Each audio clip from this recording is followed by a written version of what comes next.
There are more ways to utilize an old regular push cart. Today I'm going to show you how to transform it into a mobile outdoor potting bench.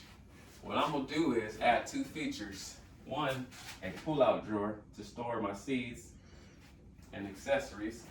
And two, I'm going to add a lattice with a curve to give it some detail.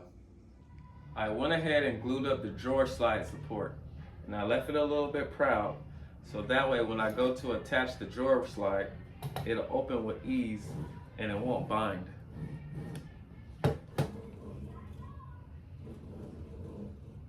Since nothing is fully attached yet, I'm going to go ahead and add a protective outdoor finish covering in this case, since I'm not using pressure treated lumber. And I also have the drawer slides, which I'm going to install now because it's way much easier. What I usually do is center it and then offset it about 1 inch from the front. And then I use the slotted horizontal hole and the slotted vertical hole to move the drawer slide left to right or up and down. And then once I have it in place, I lock it in with these single screw holes right here. And then once they're attached fully, now I can just open them up and measure for my drawer. Now that I got the drawer slides fully attached, I extended the runners to the open position, and now I'm going to get a measurement from inside to inside and minus 1/8 of an inch. This will be my drawer front and then my drawer back. And now I'm going to measure from front to back and then minus 3/4 of an inch for the drawer front, 3/4 of an inch for the drawer back, and 3/4 inch for the false front. And this will be my drawer sides. Once I have all those measurements, now I could go to the saw and cut my parts. I've cut all the drawer parts to size. Now to bring it all together, I'm going to use some simple joinery, the Kreg K3 system.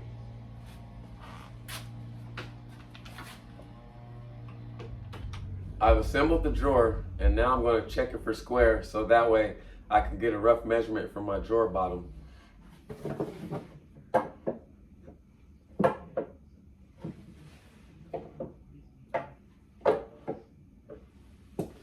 Now that it's square, I'm going to get a measurement from side to side, front to back. And I'm going to cut the drawer bottom slightly larger so that way I could come back with a router with a flush trim bit and trim it flush. And if you don't have a router with a flush trim bit, you can use a sander to sand up the sides evenly. Now it's time to mount the drawer runner to the drawer. And to do that, I have to measure from the front of the drawer slide to the front of the cart, and from the top of the cart opening to the top of the drawer runner, and transfer those measurements to the drawer, and then I can mount the drawer runners. I've attached the drawer to the drawer slides, and I also cut the drawer false front, and I softened the front edges with the low angle block plane. Now what's next to do is to cut a panel for both sides so that way I can hide the drawer slides, supports, and the drawer. And then once that's done, I'm just going to come back and chamfer the edges like before.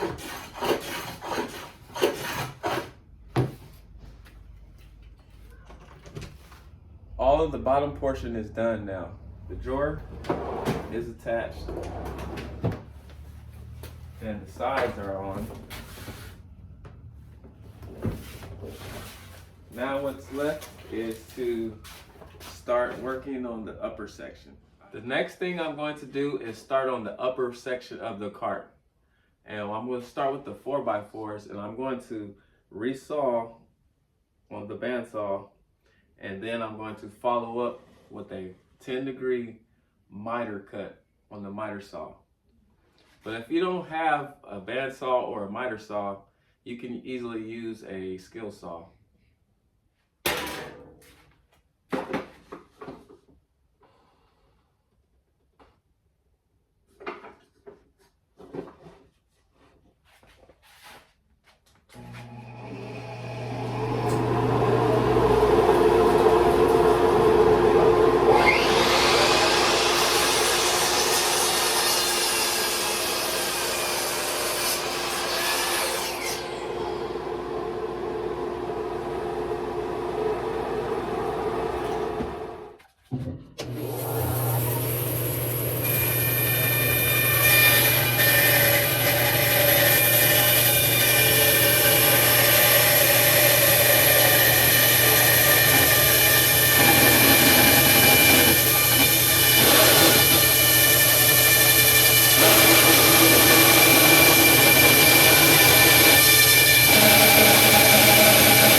I'm left with is a 4x4 that looks like this.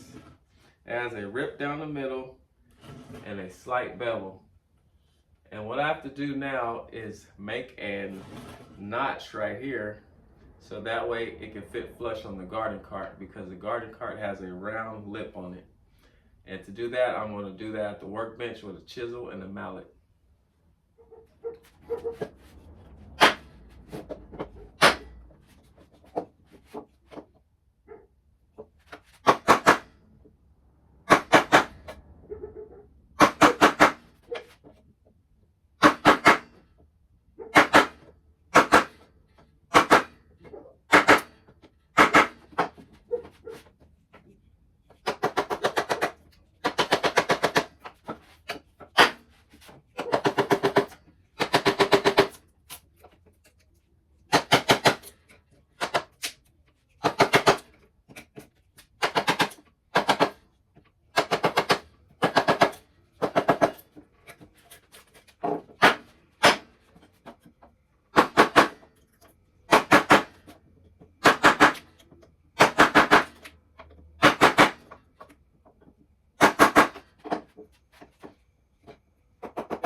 This is what it looks like when it's done.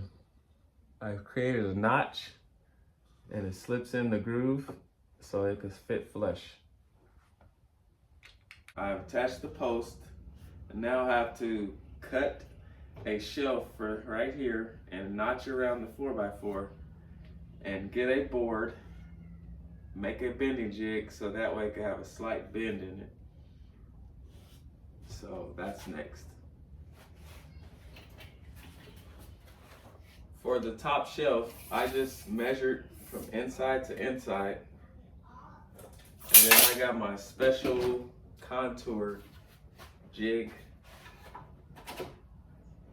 to get the actual shape of the 4x4. And I traced that onto the board, and I did that for each side. Next, I went ahead, got the jigsaw and cut it out and attached it. For the top board that has the arch, I came up with a jig just using some simple old dog hardware. It's the hardware that you attach the dog to the runner where he can run back and forth. So what I did was just attach a hook on each end, and then I tighten it up so that way it can start to get the bend in it. And I'll put a little bit of water on there since the board is already dry. It's not green anymore. So I'll put it in the sun, and eventually I just kept tightening it, and tightening it until it got the arch.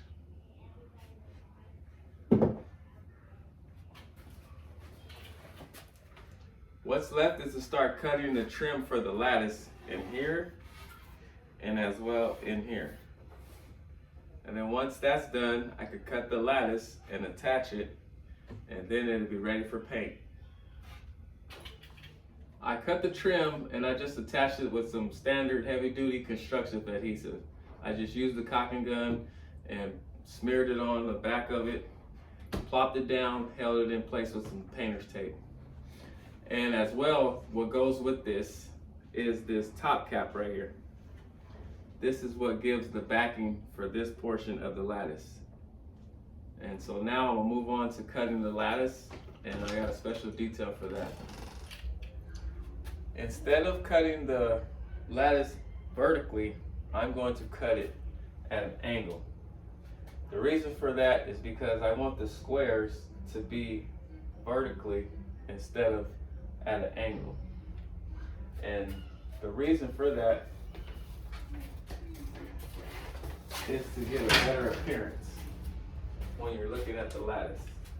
So when you're planning to cut this, it's better to have a good rough opening measurement, so that way you can have even squares here and here. You'll see what I'm talking about once I get it cut. This is what I mean by cutting it at an angle. I cut it down to size for now. Now I'm going to continue to rip down the sides so that way it could square it up.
How I want it to be.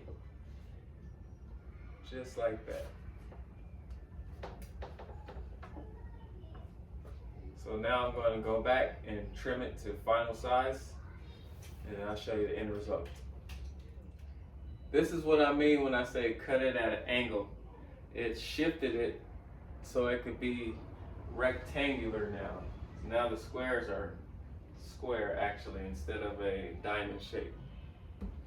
And what's left to do is to adhere these lattice with some adhesive and then paint everything so everything can come together and it'll look much nicer. Now that the mobile garden potting bench is all painted up, it is ready to be put in use. This thing can be rolled around anywhere in the yard to pot up plants, repot plants, or any of the garden necessities.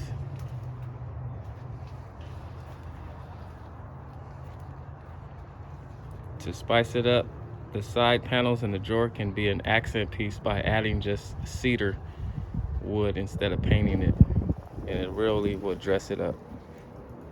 But I like the all green color to keep it all natural.